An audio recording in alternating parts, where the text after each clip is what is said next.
Everyone, কেমন আছো তোমরা সকলে? আশা করছি খুব ভালো আছো। আমার নতুন একটি ভিডিওতে তোমাদের সকলকে জানাই অনেক অনেক স্বাগত আর অনেক অনেক ভালোবাসা। এখন বেজে গেছে সকাল 7টা। তো আমি ঘুম থেকে ওঠার পরে উঠোনটা ঝাড় দিয়ে নিয়েছি, এখন ঘরটা ঝাড় দিয়ে নেব আর তারপরে কিন্তু আমি চা খেয়ে নেব।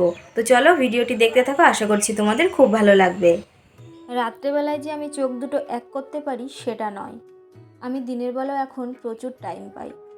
কেননা আগে যখন হাজব্যান্ড বাড়িতে ছিল তখন একটু কাজের পরিমাণটা আমার একটু বেশিই ছিল, কিন্তু এখন যেহেতু ও রয়েছে অনেকটাই দূরে, তোমাদেরকে তো বলেছি ও রয়েছে হায়দ্রাবাদে, তো এখন দিনের বেলা অনেক টাইম পাই আর অনেক সুযোগও পাই শুয়ে থাকার, বসে থাকার। কিন্তু আমি নিজে যেন ঘুমাতে পারি না, কেন জানি না, হাজার রকমের চিন্তা মাথার মধ্যে আসে আর তখনই ঘুমটা ভেঙে যায়। যতই ভাবি না কেন যে পজিটিভ চিন্তাভাবনা মাথার মধ্যে আনবো, কিন্তু মাঝে মাঝে না মনটা যেন দুর্বল হয়ে যায় কারণে অকারণে। এখন চলে এসেছি আমার পাশের রুমে। এই রুমটাতে কিন্তু কেউই থাকে না, ভাইকে থাকার জন্য বলা হয় কিন্তু ওই ঘরে থাকে না, ও থাকে আর একটা ঘরে। ওই পাশে আমাদের আর একটা ঘর আছে, সেই ঘরটাতেও। তো আমার তো জামা কাপড় গোছানো হয়ে গেছে মায়ের, এখন আমি বাইরে যাব আর বাইরে গিয়ে কী করি অবশ্যই তোমাদেরকে দেখাবো। তো চলো। তো দেখো আমাদের পায়রাগুলো কি সুন্দর বসে রয়েছে।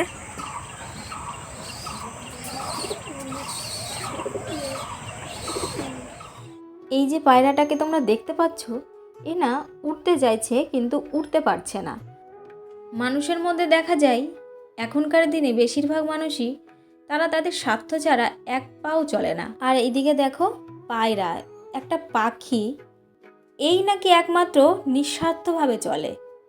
আমি যখন হায়দ্রাবাদ থেকে বাড়ি আসলাম, তারপরে শুনলাম যে আমাদের পায়রার অনেকগুলো বাচ্চা হয়েছে, ওরা বড় হোক তারপরে তোমাদেরকে একদিন দেখাবো।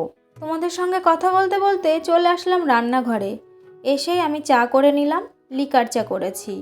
চাটা বেশ ভালো হয়েছিল, আদা দিয়ে করেছি, খেতেও ভালো লাগছে। আর সকালবেলা যেহেতু জেঠিদের বাড়িতে দুধ চা খাই, তো সেই জন্য ভাবলাম বাড়িতে লিকার চাই করি, কেননা বেশি দুধ চা কিন্তু খাওয়া শরীরের পক্ষে ভালো না।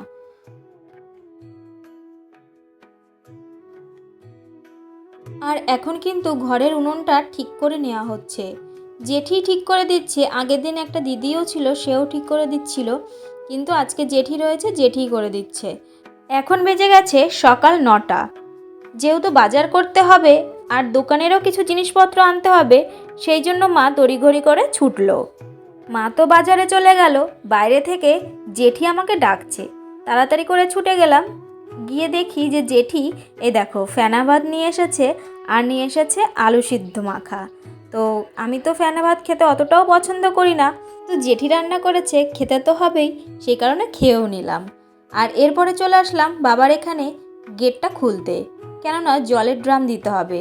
মানে বাবা যেখান থেকে জল খায় না, মানে যে ড্রামের জল, আমাদের এখানে তো ড্রামের জলই বেশিরভাগ বাড়িতে খায়, তো সেই কারণে ভেতরে জলের ড্রাম ছিল, সেই জলের ড্রামগুলো আমি বার করার জন্য তাড়াতাড়ি চলে আসলাম। আর তোমাদেরকে তো আমি বললামই যে বাবা গেছে কুম্ভ মেলায়, আর সেই কারণে গেটের চাবিটা তো আমার কাছে থাকেই, বাবার কাছেও থাকে এক সেট আর আমার কাছেও এক সেট থাকে। তো সুবিধা অসুবিধায় অনেক সময় বাবা বাড়িতে না থাকলে তখন প্রয়োজন হয়, তো সেই কারণে দেখো আমি চলে এসেছি এখানে আর জলের ড্রামটা নিয়ে এখন দিয়ে দেব। আজকে কিন্তু বাজার থেকে এই মাছগুলো নিয়ে আসা হয়েছে। এখানে রয়েছে বিভিন্ন প্রকারের মাছ। ছোটোবেলায় যখন আমি মামা বাড়িতে থাকতাম তখন কিন্তু এই মাছগুলো আমার মামা বাড়িতে বেশ খেত সবাই, কিন্তু আমাদের বাড়িতে কিন্তু এই মাছগুলো খুব একটা কেউ পছন্দ করতো না। তো দেখো এখানে রয়েছে চ্যাং মাছ আর বাইন মাছ, বেলে মাছ আছে, খলসে মাছ আছে, দু একটা চিংড়ি মাছ আছে। আজকে কিন্তু মাছগুলো বেশ সস্তাতেই পাওয়া গেছে, আর বেশ কিছু চ্যাং মাছ এনেছিল, তো সবটা তো আর রান্না করা সম্ভব হবে না আজকে, তো সেই জন্য কয়েকটা কিন্তু চ্যাং মাছ বালতিতে রাখা হয়েছে। এখানে যা যা তোমরা দেখতে পাচ্ছ সবটাই কিন্তু দোকানে লাগবে, মানে ফুচকার দোকানে। এখানে দেখতে পাচ্ছ শুকনো লঙ্কা আছে, কাঁচা লঙ্কা, পেঁয়াজ, ধনেপাতা। যেহেতু একদিনও দোকানে যাওয়া বন্ধ দেয় না, তো সেই কারণে কিন্তু প্রতিদিনের বাজার প্রতিদিন আনতে হয়। আর ফুচকা ভাজার জন্য তেল, সুজি এগুলো তো আনতেই হবে। সেই সকাল 7টা 7:30টার দিকে চা খেয়েছি, আর এখন তো প্রায় বেজে গেছে 11টার উপরে। তো সেই কারণে না আমার খুব খিদে পেয়ে গেছিলো, তাই একটা ডিম ভেজে নিয়েছিলাম। মাছটা কাটাকুটির পরে তারপরে কিন্তু ভালো করে ধুয়ে নিয়েছিলাম। আর এখন রান্না করছি কিন্তু বাইন মাছ, তো সেটাও ভেজে নিয়েছি। আর তারপরে বিভিন্ন রকমের যে মাছগুলো ছিল, চ্যাং, খলসে, চিংড়ি, সেই মাছগুলো আমি ভেজে নিয়েছি।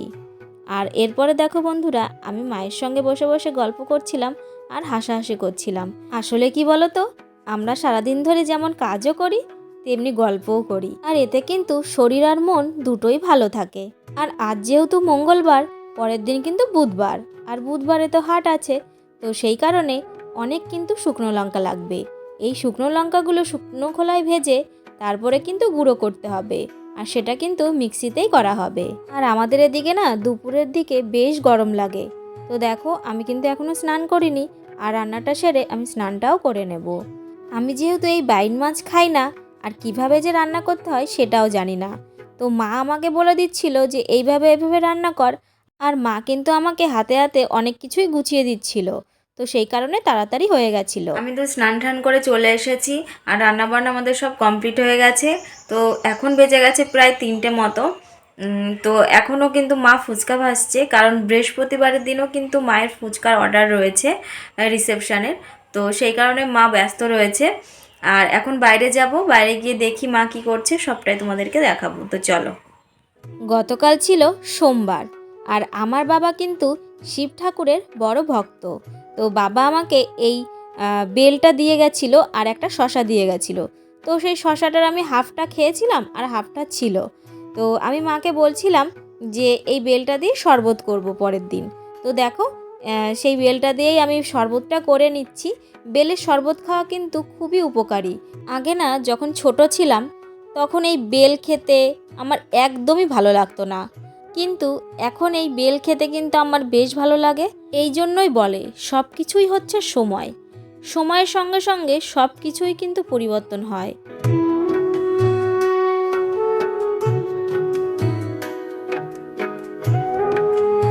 এরপরে এর মধ্যে আমি দিয়ে দিয়েছি চিনি আর সামান্য লবণ। তো মাকে আমি জিজ্ঞাসা করলাম এর মধ্যে কি আর কিছু দিতে হবে? মা বলল না, তবে শরবতটা কিন্তু বেশ ভালো লেগেছিল। আমি যখন শরবতটা তৈরি করছিলাম তখন জেঠুকে জিজ্ঞাসা করছিলাম তুমি কি খাবে? তো বলল হ্যাঁ, তখন জেঠুকেও দিয়ে এসেছিলাম। এই যে প্যাকেটের মধ্যে এত ফুচকা তোমরা দেখতে পাচ্ছ, এ তো কিছুই নয়, এখনও অনেক ফুচকা ভাজতে হবে।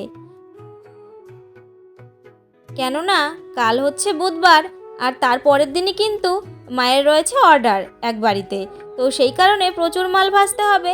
আর এদিকে দেখো, এখানে রয়েছে প্রায় 3000 মতো ফুচকা রয়েছে। ফুচকাগুলো কতটা খাস্তা হয়েছে চলো তোমাদেরকে দেখাই। তো বন্ধুরা, এটা তৈরি করার না একটা নির্দিষ্ট পরিমাপ আছে, তো সেই অনুযায়ী এটা ভাজতে হয়। যেহেতু আমি বাইন মাছ খাই না, চ্যাং মাছটা খাই, তবুও তৃপ্তি করে খাই না। তো যাই হোক, দিদিদের বাড়ি থেকে মাংস তরকারি দিয়েছিল, তো সেটা দিয়ে আমি খেয়ে নিয়েছিলাম। দুপুরবেলা খাওয়া দাওয়া করার পরে একটু ঘুমিয়েছিলাম, তারপরে বিকালবেলা উঠে জামা কাপড় যেগুলো মেলা ছিল ওইগুলো সব কিছুই তুলে নিয়েছি। আর তারপরে গেছিলাম বাবার ওখানে, ওখানে লাইট জ্বালাতে গেছিলাম, মানে বাইরের লাইটটা। আর যেহেতু বাড়িতে বাবা নেই, বাবা গেছে মহাকুম্ভ মেলায়, তো সেই কারণে আমি গিয়ে লাইটটা জ্বালিয়ে দিয়ে আসলাম। আর এখন কিন্তু সন্ধ্যা হয়ে গেছে। তো মানে আমার শাশুড়ি মায়ের যেহেতু ফুচকার অর্ডার রয়েছে পরশু দিন, তো সেই কারণে মা কিন্তু আজকে রাত 10টা-11টা অবধি ফুচকা ভাজবে। মা তো বাইরে কাজ করছিল আর আমি ছিলাম ঘরে। তো ঘরে অনেকক্ষণই ছিলাম একা একা, ভালো লাগছিল না। তো বাইরে এসে দেখি বড় জেঠি চা করেছে, তো জেঠি আমাকে চা খেতে দিল। আর এই দেখো, এই বিস্কুটগুলো না সবই ভেঙে গেছিলো, তো আমি বিস্কুটগুলো দিয়েই চাটা খেয়ে নিলাম। আর এখন তো বেজে গেছে রাত্রি 10টা। তো বন্ধুরা, আজকের ভিডিওটা কিন্তু আর বেশি বড় করব না। যদি তোমাদের আমার ভিডিওর কোনো কিছু ভালো লেগে থাকে তো প্লিজ আমার চ্যানেলটি তোমরা সাবস্ক্রাইব করো আর আমার পাশে থেকো। দেখা হচ্ছে পরবর্তী ভিডিওতে, ততক্ষণ ভালো থেকো, সুস্থ থেকো।